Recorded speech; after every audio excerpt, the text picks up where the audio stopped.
David groaned strangely. Hearing this, his comrades stated that there was really something wrong with him. The boy's behavior was not at all normal. After a while, he fell limply to the ground, but this time it looked much worse than before. His condition began to deteriorate suddenly. He only managed to mumble through his twitching lips. "Water." Hearing this, the princess quickly reached for her water bottle.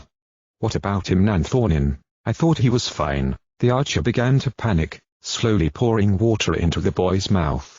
"Oh mother, he is as cold as a corpse. Help me," she shouted louder and louder. Nanthonin leaned across the victim and then touched his forehead. "I don't know what it could be," he said quietly, but the expression on his face did not indicate anything good. After a while, David's cold forehead began to warm up quickly until in a few moments it was ignited like a stove. David stopped moving, but through his trembling lips a quiet mumbling could be heard. "He is here, he is here," he mumbled so quietly that everyone had to come up to hear him. "He sees us. It's my fault, it's all my fault," David whispered senselessly. "David, can you hear me? Speak up. Do you see anything?" The warrior began to shout straight into the boy's face. "I don't see anything, only darkness. Why am I here? Why do I have to suffer like this? Why do I need to feel this way?" David began to cry. "Nanthonin, I'm afraid, I can't breathe." He cried louder and louder, but he still lay motionless. The warrior saw his friend's heart beating like crazy. "Calm down, David. You have to pull yourself together. Just breathe calmly. It's my fault. He will kill you all. It's my fault. It is because of me that all these people are suffering." The boy was still howled. "Nope. Don't listen to him, David. Look at me and calm down," Nanthonin replied. "Please, help. I don't know what's happening to me. I can hear him."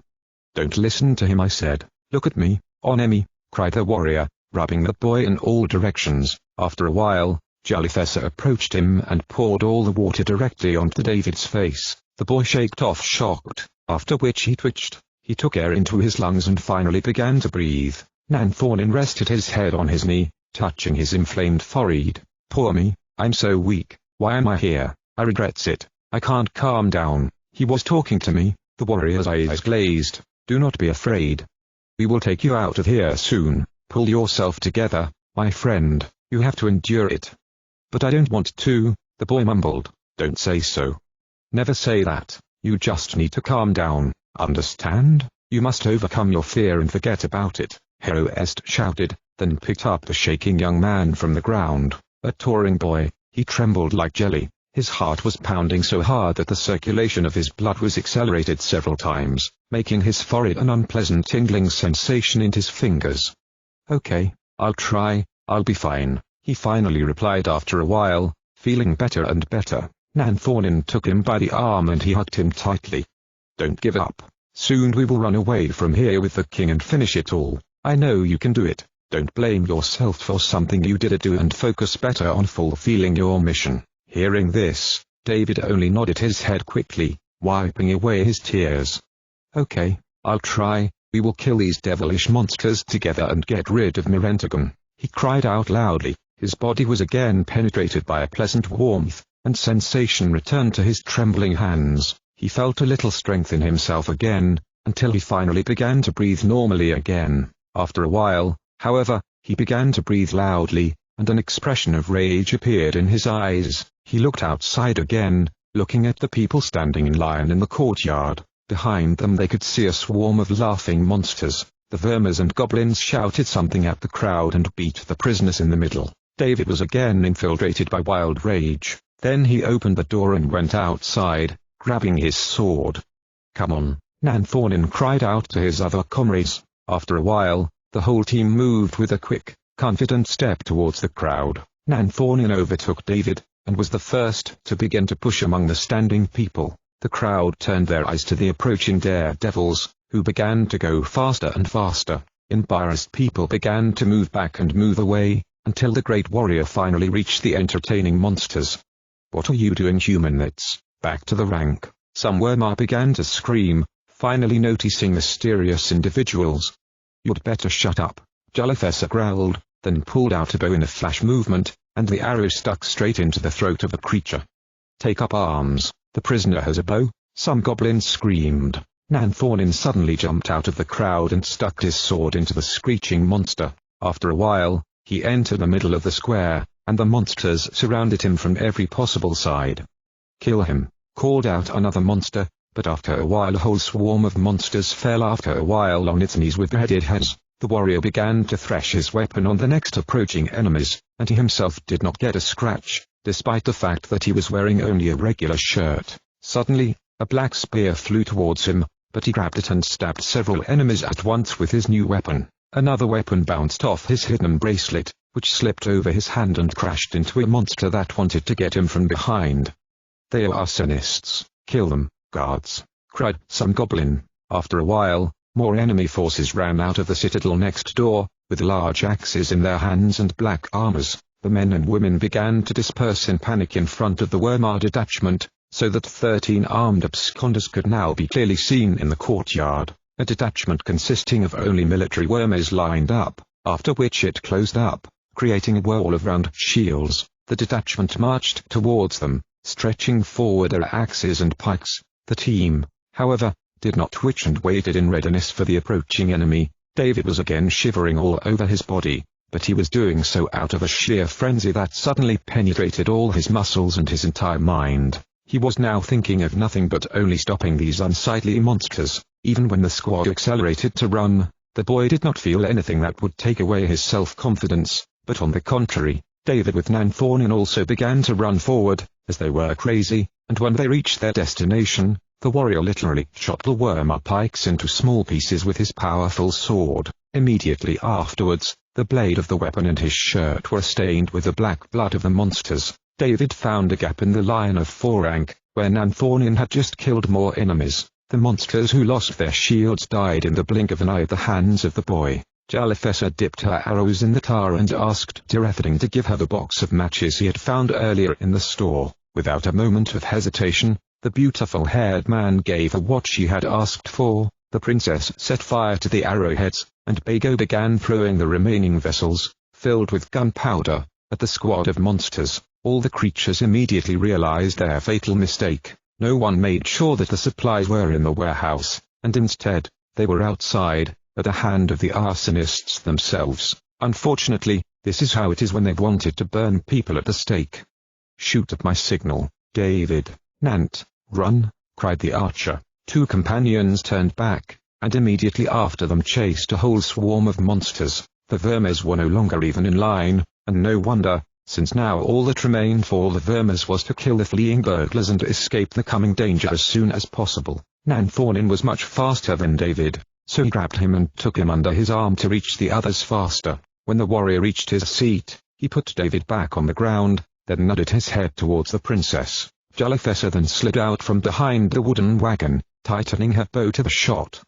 "Fire!" Hearing this, her comrades began to shoot whatever they wanted. Celian and David, of course, also had bows. Jalefessa's arrow was the first to hit one of the vessels filled with gunpowder, which, combined with the fire, exploded with flames like mines. The others did not aim at the vessels, for they would not have done anything without fire, but they still rampaged in the monsters' forces. The next mines began to explode successively through the burning bolt heads of the princess, but the remaining vermers, who managed to escape from outside their range, ran to the arsonists. Bago grabbed one of them and threw the monster straight into a cart filled with burning hay. He grabbed the other one by the legs and his head struck against the edge of the vehicle, so hard, that one of the boards broke into 2 parts. David and Celian began firing at the others to assist all comrades who were in possible danger. Nethin stuck his spear into the monster, which had just pounced on the defenseless Jelith. The creature did not die,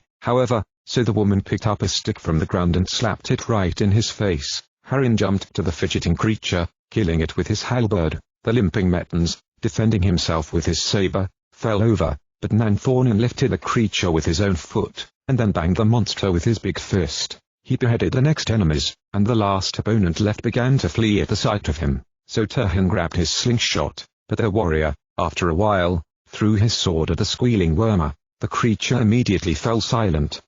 Chapter 36. The closed, golden gates of the palace erected between 2 white towers, reflecting the light of the torches from each other. Nanthornin stepped up the marble staircase and then walked over to the gate. He looked back, looking towards the tree-lined avenue. His diamond eyes looked into the depths of the night abyss, then stopped at a nearby giant tree. The warrior nodded slightly, and when he did it, the other burglars jumped out from behind it. After a while, they began to come out of hiding one by one and go towards him, where their target was already there. When everyone was in front of the gate, Nanthornin grabbed a large handle to open it. Unfortunately, the big door did not open. "Ah, damn it," Tirethadin mumbled. "And what did you expected?" "Calm down, Tirethadin. We can handle it," the warrior replied, and then pushed on the gate.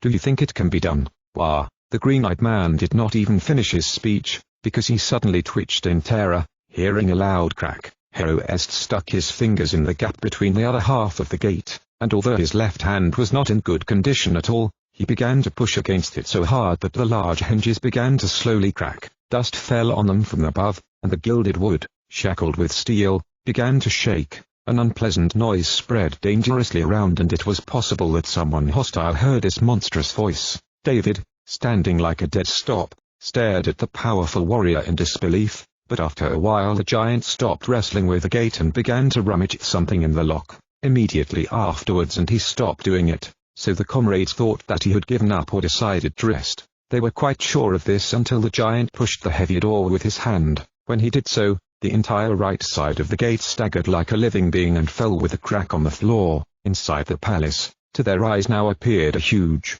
dark hall, to which a wide corridor led. Everyone stood there in amazement and sheer disbelief, staring at the huge gate lying on the ground. Only Abago finally spoke, as if in a normal voice, "So coolly, Nanti, I wouldn't have tone it myself." "Thank you very much, my friend, but we should get out of here rather quickly," the warrior replied with a smile, and then he was the first to cross the threshold of the destroyed door. He walked over them carefully, and then found himself on the golden tiles covering the entire floor of the great hall. "Go ahead, come on," cried the giant to his comrades, who were still standing still outside. Eventually, however, as they moved, they walked through a dark corridor together and were now in the middle of a large room. The vault was about 30 meters above, which made David feel at least like a little dwarf. Fear penetrated him again, but it was not caused by the darkness around him or anything like that. Quiet and silence, that was the thing he feared the most now. He already knew that where there is more silence, there are more monsters. Even Nanthornin paid attention to the same thing and reached for his sword and moved forward into the darkness.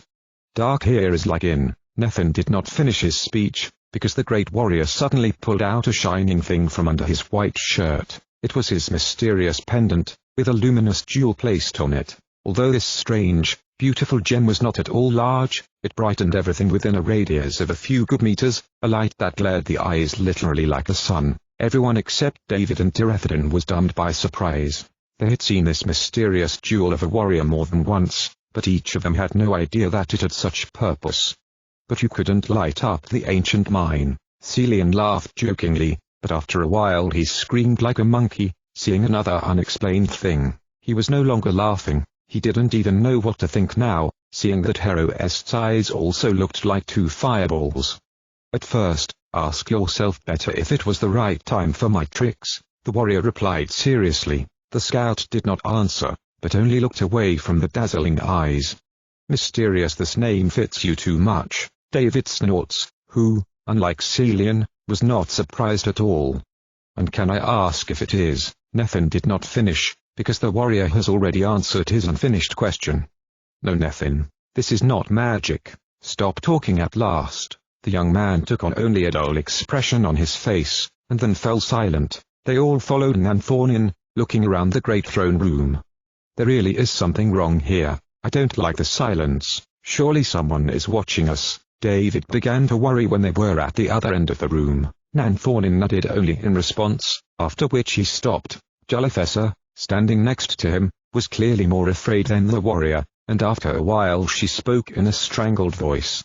"This is where you can enter the upper floors. I will lead you to the king's chamber itself. I know every place here perfectly." Her last sentence sounded extremely careless. No wonder, since she was now looking at the demolished, dark palace, still having before her eyes the old image of her own home, when she was still dressed in a beautiful white dress and had a crown on her head. She remembered the various balls, feasts and other wonders she had every day, marble bas-reliefs and colorful mosaics even depicted on the walls those beautiful moments that took place here, but now through the impenetrable darkness, it was not even possible to see it. Her thoughts ended only when she began to climb the wide stairs, lined with a carpet gray from dust. As she climbed to the first mezzanine floor, a large painting appeared in front of them, depicting someone's figure. It was immediately possible to guess who the painting represented, despite the hole scratched in the middle, in the place where the ruler's face should be. The princess passed by the painting indifferently, after which she again stepped up the stairs. Their arduous climb continued for a good few more minutes, and the disturbing silence around continued to cause them fear and shivers on their backs. All they could hear was their own breaths and the creaking steps of the stairs, under their feet. "There is definitely something here. It can definitely hear us already," David began to blubber again. His quiet voice, unfortunately, slowly turned into an increasingly louder bleating. The boy fell to his knees again as if paralyzed, and his hands began to shuffling like crazy. He began to hear ominous, quiet whispers in his head again. "Calm down, David. Don't listen to your thoughts again. Just keep going, please," Nan Thornin cried out to his friend lying downstairs. "I'm so tired, I can't do it," the boy howled further. "You're not to say that. Let's rest for a moment and move on," the warrior replied, then went downstairs and picked the boy up from the ground. "Quiet a little, we can't keep making so much noise," Terhin pointed out. "You're right," admitted Mysterious. "You all sit down for a moment and be quiet, and I will listen," I did after a while. "Listen to what?" Celian asked.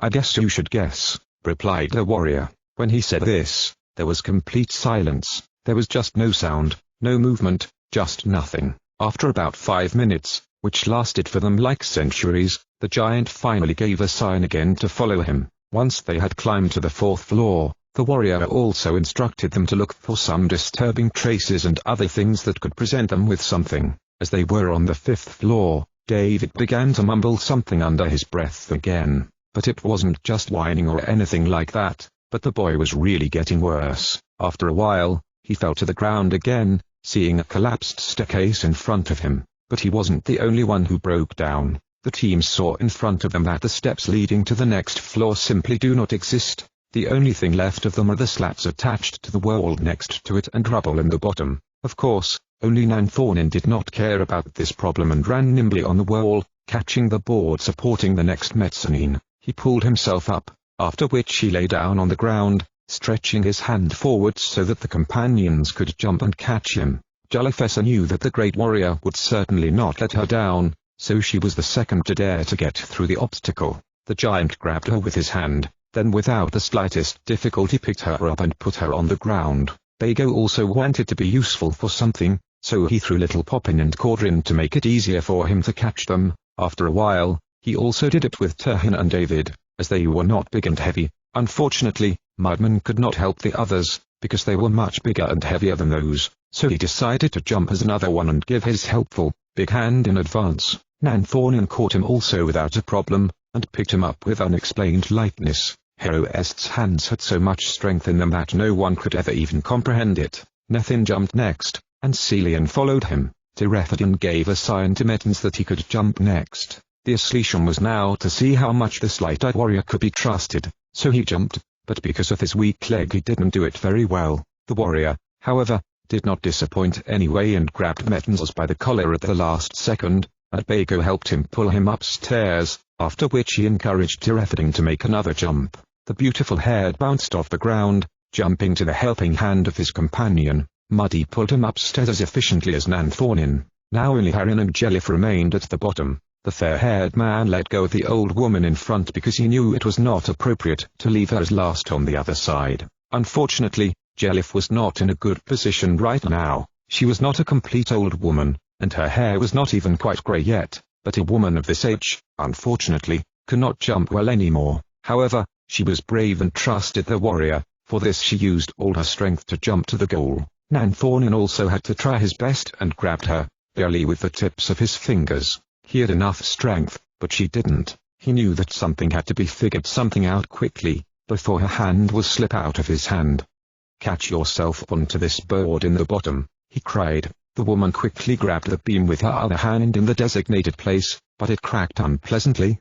Jelif began to scream, feeling clearly that the wood would not stand up to it. In addition, Nanthonin had no way to grab her, because her hand was under the floor. The warrior, however, was unable to give up. He drove his sword deep into the floor and then jumped down. Now he was hanging over the void, clinging to the hilt of his sword, driven into the floor on top. However, this was not his greatest feat, because after a while everyone realized what this man was really capable of. The warrior took his left hand out of the sling, and then grabbed the woman next to him, his inequitable, clay-plaster-stiffened hand. At the same moment, Jelif's sword detached from the wall, but the warrior was already holding the woman. But then he did something even more unbelievable. He picked her up and handed her directly into the hands of the muddy. Then Bago also helped the heroic warrior enter, and at the very end, he also caught the jumping her in. That what you did, Nanthonin, is beyond our limits. You saved her. The blonde man rejoiced, hugging the giant. Has nothing happened to you, Nanthonin, and with your hand? The princess asked him. It was worth sacrificing it again. The warrior smiled. Hearing this, Jalithessa threw herself on his shoulders with tears in her eyes. When she finally let him go, she looked at his hand again. It is better to make sure if something happened to your hand, she said. Nanthonin agreed with her, then tore apart his primitive plaster made of clay and looked at his hand. It will be fine, he said, then grabbed his unhealed limb with his other hand and did something with his wrist. An unpleasant sound of grinding bones reached their ears. The warrior's hand, however, turned out to be in better condition than they thought. He could already move it as such, but the hand itself had to be more repaired. After a while, he tied his wrist with some material and he smiled at their comrades.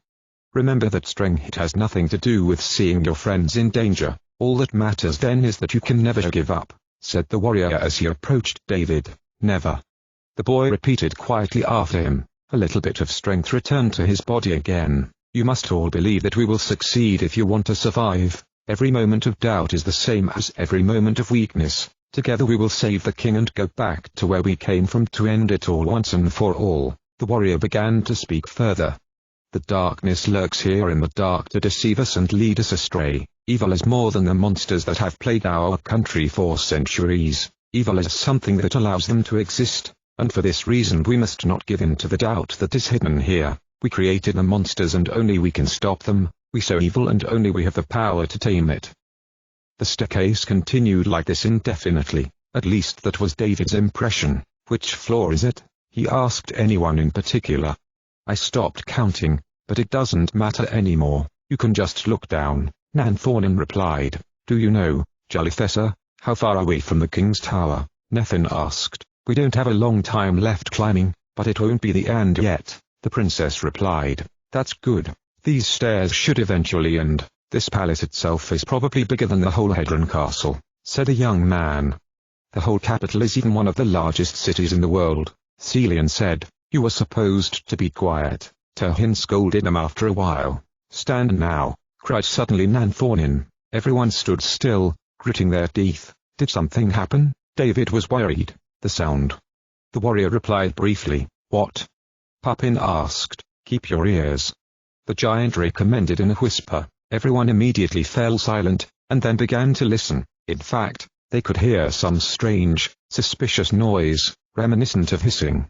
Is it a? David did not finish, because Nanthonin had already nodded affirmatively. The warrior knew one thing. It is necessary to run away as soon as possible, because when the ominous silence is broken, it means that the monster certainly already knows about their presence here. It's just behind the wall. You must follow me as quietly as possible, the warrior commanded in a whisper to his companions. When he said this, everyone began to follow him step by step, further up to avoid an unpleasant meeting.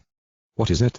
David still asked, because he honestly had doubts that it could be an ordinary worm or goblin. Nanthonin, however, answered nothing but ordered silence. When Tirefadin was the last to step up the stairs, something terrible happened. The step under his feet collapsed, causing a loud crackling sound. The unpleasant hissing behind the wall turned unexpectedly into a loud roar. Run, Heroest shouted, knowing full well that the monster had heard him. Suddenly, the entire wall on the left collapsed with a bang, collapsing on the stairs. Nanthonin jumped to the side, avoiding the falling bricks that had smashed the entire staircase in front of him. Fortunately, it was easy to jump through the hole, so everyone started to run further upstairs. "Faster!" Nanthornin cried out to David, who stiffened and almost peed in fear. The boy finally moved, but after a while he heard a scream behind him. A large hand, resembling a black tentacle, suddenly grabbed Tirefadin by the leg and began to drag him back. David quickly grabbed his friend's hand and tried to pull him out of that big paw, but it was so strong that it dragged him behind him. The boy could let go at any time, but he had no intention of leaving his companion. Fortunately, Nanthornin rushed to their rescue. A large, armored paw eventually dragged two teammates into a hole in the wall and disappeared into the other room. The warrior squeezed out between the rubble and then entered a dark, dusty room. He pulled his jewel back from under his shirt and tightened it tightly in his hand to illuminate his surroundings. As he did it, a great creature appeared before his eyes. The huge black head was wearing a hard shell that looked like an iron helmet. The monster narrowed its pupils so that the light would hurt it less into huge eyes, but the glow was so great that the beast covered them with its longitudinal paws anyway. It was only when the other people ran into the room that the wild creature moved again and let out a deafening yelp. Cillian fell in shock at the pile of rubble, plugging his ears, and just as he was about to get up, the armored body of the monster rushed at Nanthornin. In an instant, the creature began to thrash so much that David, clinging to Tirefadin's hands, suddenly fell, thrown out by a large paw. The boy fell from a few meters and struck with impetus on the ground with his back, which for a moment took away his breath. It was only when he got up that he took air into his lungs and rushed to the aid of the warrior. Jalafessa came after a while, the creature from behind, and stabbed it with her powerful, two-handed sword, into one of the tossing tentacles. The monster began to scream in pain, then dropped its victim from his hands. Half conscious with fear, Tirefadin fell to the ground with a groan, rolling directly under the feet of the running Cillian. The scout stumbled, but in this way he avoided a blow that the creature was supposed to inflict on him. The tentacle only touched the top of the young man's head, swept the scattered green hood from his hair. Nanthornin bounced off one of the paws of the monster and jumped to its big head, cutting its open unclenched snout. The creature yelled in pain and rage, losing half of its dirty teeth. It became so angry that it began to shake itself even more, fighting fiercely with its small, agile opponent. Nanthornin avoided the great claws that attacked him from all sides, and would undoubtedly tear him apart if only something had gone wrong. The warrior was not afraid of any obstacle. All of the black claws flew inches from his body. However, as usual, none of the paws even scratched him. The other companions watched all this motionlessly, until they suddenly saw Nanthornin trying to cut down the monster's big paws. Unfortunately, the armor of the monster turned out to be stronger than everyone thought. Heroest began to look on the weakest points of the creature, which was the abdomen and throat. After a while, he managed to stick his sword into its chest, but the furious monster didn't even care. The warrior, on the other hand, could not snatch his weapon from the gelatinoid body of the monster, so he was forced to lower his sword. When he did it, the creature pulled out the warrior's weapon from its body, breaking it in half. Seeing this, David twitched in terror, unable to believe that this awful monster could have been strong enough to do so. Nanthornin, however, was now really holding only half of his mighty sword in his hand, and the monster let out a terrifying yelp, throwing itself again at the defenseless warrior. David began to squeal at the sight of the opening throat of the wild creature, which would surely eat the black-haired giant. Cillian shot the creature with a bow, but the arrow bounced off its thick armor. The team realized that something had to be done as soon as possible, but it was too late. The great creature rushed its open mouth directly at Nanthornin to eat its new victim. David yelled again, terrified, knowing that there was nothing he could do. Suddenly, however, he heard a monstrous squeak. He opened his eyes and saw a warrior who had just stuck his weapon hidden under his sleeve. 3 blades resembling a large fork drove into the monster's chin, after which the blades entered the center of the throat, digging into the palate. The monster began to fiddle in the frenzy and pain, unable to bring out any more voices. Nanthornin raised his other hand, reaching for his glowing crystal. His eyes shone with a golden glow again, and after a while mysterious rays also began to come out of his clenched fist. Suddenly, the warrior slammed the creature straight into the open muzzle, with such force that the 3 blades driven into the throat penetrated even deeper, and the entire jaw broke and fell limply downwards. The creature no longer had any voice. The dead body fell to the ground with a bang, scattering all the debris that had hit everyone around them, while raising up a great wave of grey dust and stones. Chapter 37. The warrior broke down the door to the room, entering a long corridor. What was this monster, Nanthonin? I've never seen anything so terribly strong. I almost died by this creature, Celian said. No wonder.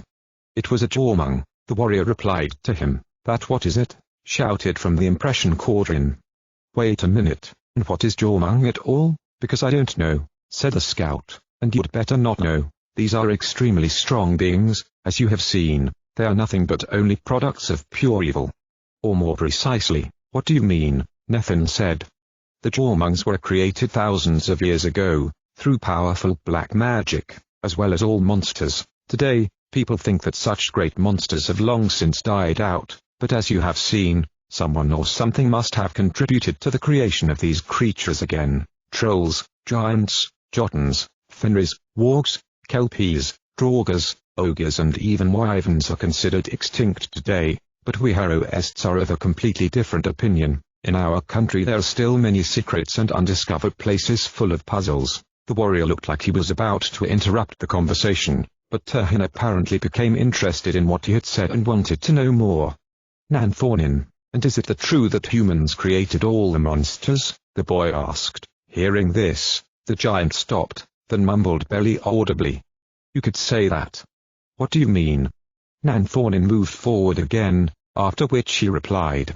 Centuries ago, when there were no people in this world, the whole land of today Finestia at that time was covered with countless forests and caves. The elves, who were the original inhabitants of these lands, learned to live in harmony with nature and animals. They were like watchmen guarding their beautiful trees and mountains. The elves looked after their entire wilderness and lived in harmony with each other, and they were divided into two groups, guardians of the sun and guardians of the moon. The sun elves inhabited the forests and enjoyed the rays of light, while the elves of the moon, who inhabited the caves, loved the light of the stars. When humans finally appeared in the world, the elves hid from them, seeing that they were evil by nature. They began to cut down forests and worshipped in their presence many demonic gods, to whom unclean and bloody sacrifices were offered. They stained the earth with their own blood, killed animals for pure fun, and erected great temples of gold for their terrible deities. Lawlessness and chaos reigned, and the gate of the three worlds, that called the God's Courtyard,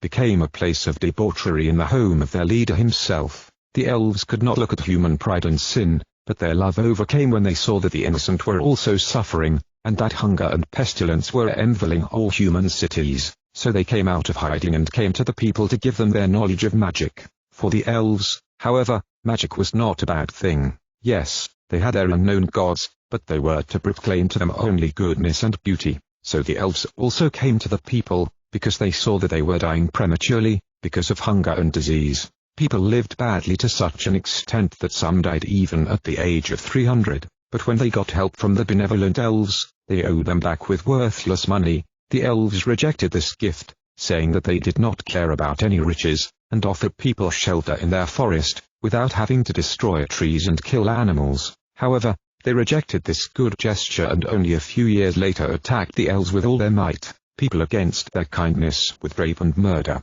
The army plundered their caves, forests and took captive the most beautiful of elven women and children, and men were tortured to death. People no longer remembered how the elves healed their wounds, fed them with their food, and were like friends. King Kelin did not stop even when the elves began to surrender their lands to them. One day, however, he promised the queen of the elves that he would allow her people to survive if she taught them to practice their teachings. So the queen listened to him and began to teach people magic, but she did not know, however, that man is capable of throwing even this thing into total evil. It was not long before the world became even more chaotic. People engaged in witchcraft taught this to other sorcerers, and with the help of magic they created countless monsters, designed to destroy other human tribes. Nanthonin abruptly interrupted his long speech and then looked at his stiffened companions. Turhin was so thoughtful to hear this horrible sad story that he nearly hit the wall next to him. David, on the other hand, decided to say something to the black-haired warrior. These people must have been possessed. Who normally does such things? All this means that Finestia was once a jumble of some sick psychos? He disbelieved. More than 5,000 years have passed since the killing of the elves, David. All over the world, People were imbued with paganism, but this certainly cannot be an excuse for what humans did to the elves, said the giant. Exactly. Just because they worshipped some sick gods didn't mean they had to kill those innocent elves, added the boy. He was right, but he did not notice that he was starting to scream louder and louder. I would do the same thing to these idiots. They themselves were monsters, he screamed further, until Nanthornian did not quickly clog his mouth. Enough is enough, David. I didn't tell you this story to let you scream now. If you want to do something really useful, then be quiet and let's finally reach the king's tower, said the giant. David immediately calmed down, but after a while he remembered the terrifying sight of Jormung thrashing around the room. The boy went through an unpleasant, cold thrill. In addition, he felt at least badly, at the thought that it was man, with his own hands, who had brought this feral, disgusting something to life. Nanthornian, he said again after a while. Yes. If the elves were here before the people, I mean, who built the gate of the three worlds, asked the young man. I've already told you, and at the very beginning of your whole adventure, the warrior replied with a smile. But what does this have to do with, wait, you said and I think, warriors, the boy asked to be sure. Nanthornian nodded only affirmatively with his head. But what warriors, who were they, since, in the mean of, the gate existed from the very beginning? The boy asked further. The warrior also answered this question with a clear nod. No. It's not like that. We have always been taught that the gate was created during the reign of our king. Nethin interjected. Then explain to me logically how people came here, my friend, the giant replied seriously. Nethin was immediately clogged, but Jolifesa already had an explanation. After all, it is the most ordinary gate in the world. Other worlds are just ordinary fairy tales for children. Well, not princess. I myself was in this gate and I saw with my own eyes a completely different world, Pupin finally said, with a smile on his face. I see that you don't know an idea of jokes, my dear comrade. Anyway, elves are also an ordinary legend, as is the gate, the girl claimed. Exactly. Legend. After all, legends always have a germ of truth in them, Pupin said. Say what you want, but I don't want to believe that there used to be some completely different beings with pointed ears in this world. Besides, elves are just as pagan and outdated as golden dragons. After all this is recorded only in old chronicles, which date back to the time when Efinestia was not yet even called Efinestia, but Ascaria or Efinestica, and everyone still worshipped foreign gods. But strangely enough, dwarfs or halflings like me still exist today. Cordrin laughed. Yes, but, the princess did not finish, because she was interrupted by David's sudden laughter. Nanthornian wanted to plug his mouth, but after a while David finally stopped roaring and said, No offense princess, but don't I myself look to you as enough proof that you have no idea, as much as I do, about everything that surrounds you? Even you can't understand what is this all about, but I'm able to believe, unlike you, in some kind of elves, if only because this whole world is one big theater. And even if I meet aliens in this world, it won't surprise me at all. Nothing will be impossible and non-existent for me here, because, for even you, princess herself, you are apparently only a figment of my vivid imagination. This is really funny Nanthornian. It's funny, she really doesn't know that I'm kidnapped here. Hearing this, the girl looked at the boy as an idiot, having no idea what he meant again. Do you feel good, David? Maybe we need to rest again? She asked. Of all the nerve, let's move on. I'm fine, it's just funny. There's something funny about that mean of something. Nothing will surprise me anymore. Nothing will scare me anymore, because I know that this whole show is one big fake anyway. Nothing will surprise me in this hole. The boy did not finish his speech, because suddenly something surprised him. The vermers unexpectedly smashed the window next to them, and then began to pour inside the room. After a while, this also happened to several other windows, and after a while the whole team was showered with wild monsters. David began to scream again, and Nanthornian at the last moment shielded him from the blow that one of the monsters was about to inflict on him. When the boy finally stopped screaming, he saw the warrior grabbing one of the Wama's stick, and then he began to beat the opponents with his new weapon. The giant slapped a steel stick in the faces of several of them so hard that all four creatures remained without teeth. Jolifesa, with the bow in her hand, did not have time to get the sword, so she suddenly began to beat the enemies throwing at her with what she had.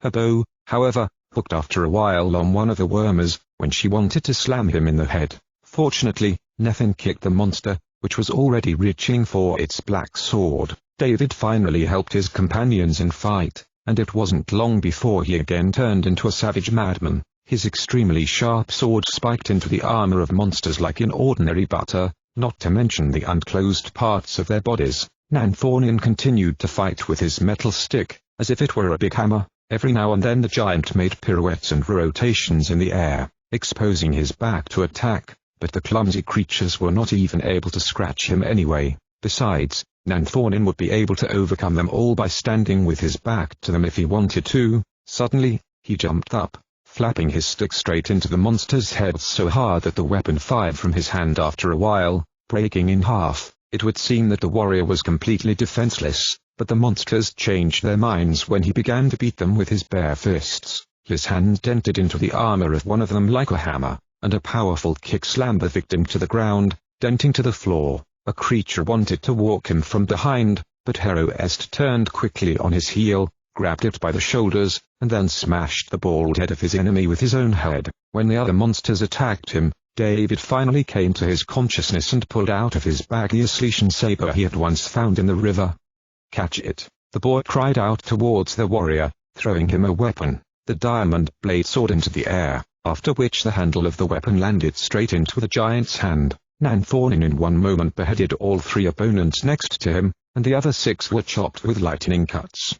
"All the arsonists are here, don't let them win, stop them," some creature began to yelling out unexpectedly. He was going to say more, but after a while he was silenced by Celian's shot. Soon after, no one was left alive from the bunch of monsters. "We have to run," cried Nanthonin, reaching the end of the corridor, but Tirefadin did not finish his speech, because the warrior had just pointed him to one of the windows. The beautiful haired man looked out for it, and thousands of torches appeared before his eyes. David also looked out the window and realized that although the monsters would get here for a long time, they would have no chance of surviving when all the monsters will be here. "Bright Holy Mary," he shouted, terrified, running quickly after Nanthonin. No doubt all of them knew about their presence here, so they gathered in front of the palace. The secret release of the king, without any witnesses, was certainly no longer an option. As soon as the warrior opened a heavy door, David was the first to run into the huge terrace leading to the king's main chambers.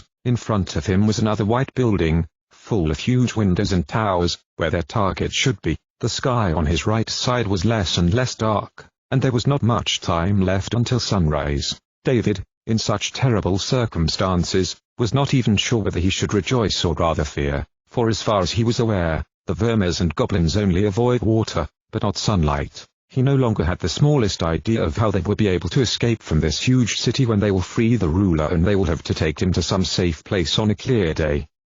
Celian ran with all his might along a long terrace, surrounded by marble statues and columns. It dragged on for a long time, and the scout was convinced that someone had already seen their exposed faces. His fears were confirmed when several goblin bolts and arrows flashed right behind him. The young man gritted his teeth in fear, accelerating his pace. Tirefadin and the slow Metans were left behind, but Bago, seeing the danger approaching, accompanied them with his shield at his side. "Faster!" cried the warrior running at the very front. Hearing this madman, he decided to take the limping pirate on his back, and it was no doubt not a bad idea. As soon as he picked up the Asclepian from the ground, he could now run with more comfort, if they could call it that. The arrows flying towards them did not allow them to run comfortable. Everyone ran like crazy, stumbling and slipping over slippery tiles every now and then. Little Poppin, unable to keep up with the others, jumped on Nethin's back. Now his view range could reach much further, so the halfling decided to spot enemies shooting at them. "I see them, they are upstairs in the window, right next to the king's chamber," he cried. "How do you know where his chamber is?" Jalafessa was surprised. Hearing this, Poppin did not answer anything, so the princess stated that the fair-haired halfling apparently knew her father, but she did not have time for any questions now.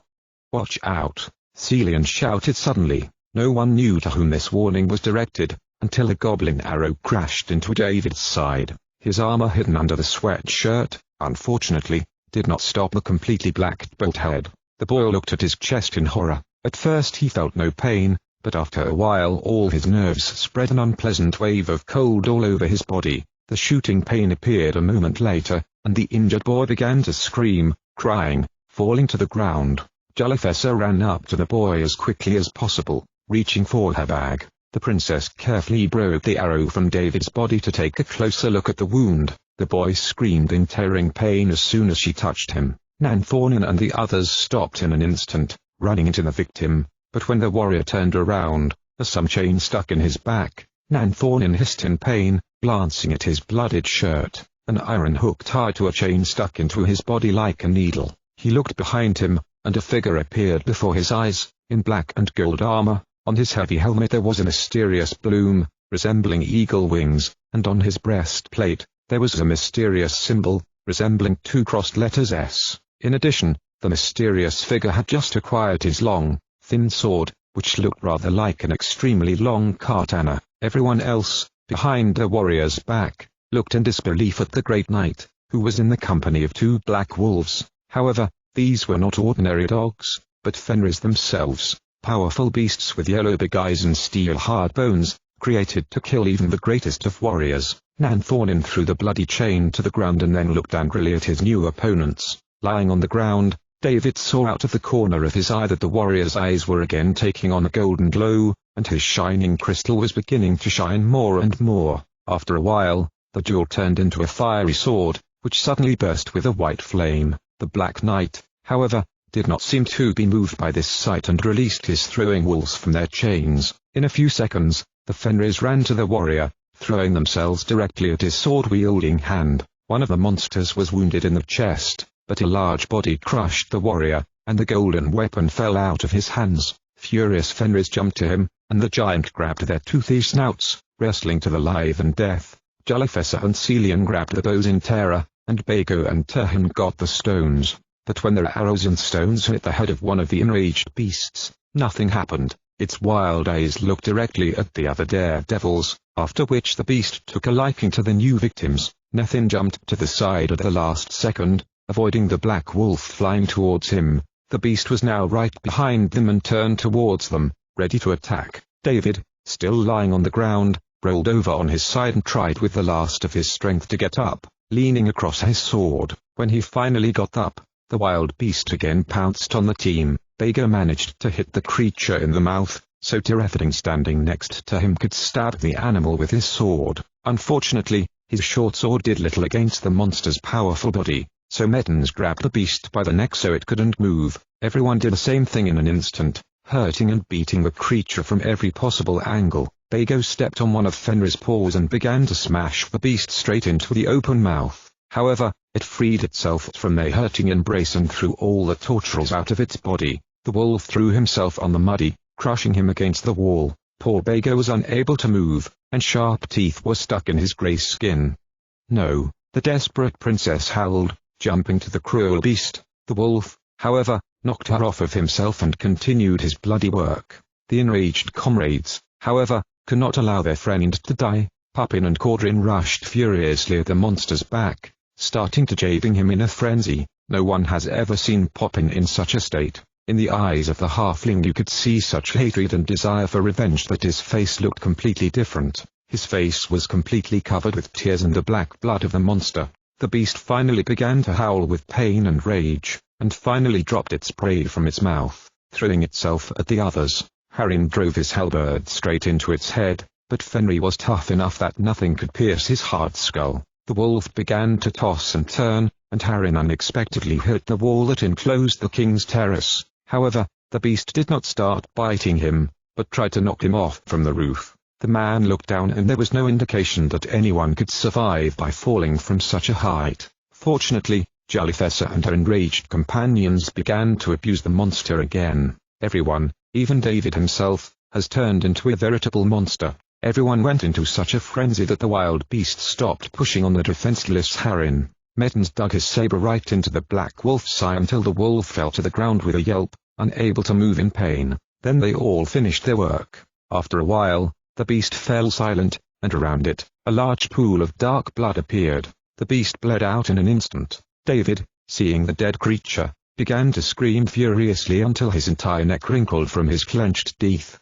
I curse you all monsters, I'm going to kill you creatures, I'll murder. When the boy stopped screaming, he looked towards Nanthaunian, who was still wrestling with the other Fenrir. The warrior lay on the ground, all in blood and sweat, and the creature, which had lost all its teeth and front paw, was still trying to kill the bright giant. After a while, the warrior managed to reach for his weapon and finally stabbed the creature several times in the neck. The beast fell silent and then fell limply to the floor. Nanthaunian was also still lying on the ground, unable to rise.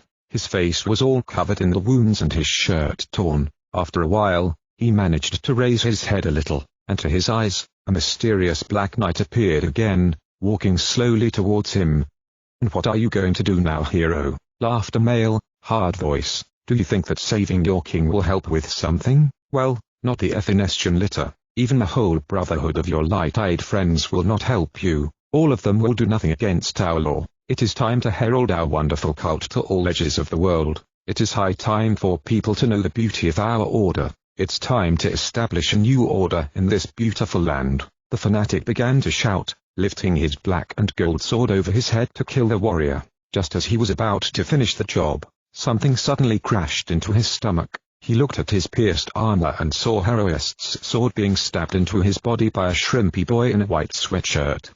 "I have your whole new order deep in my ass, monster," the boy mumbled, pulling his weapon from the body of a black knight. The man staggered, then fell to his knees with a moan. David approached the mysterious man and beheaded him with a razor-sharp sword.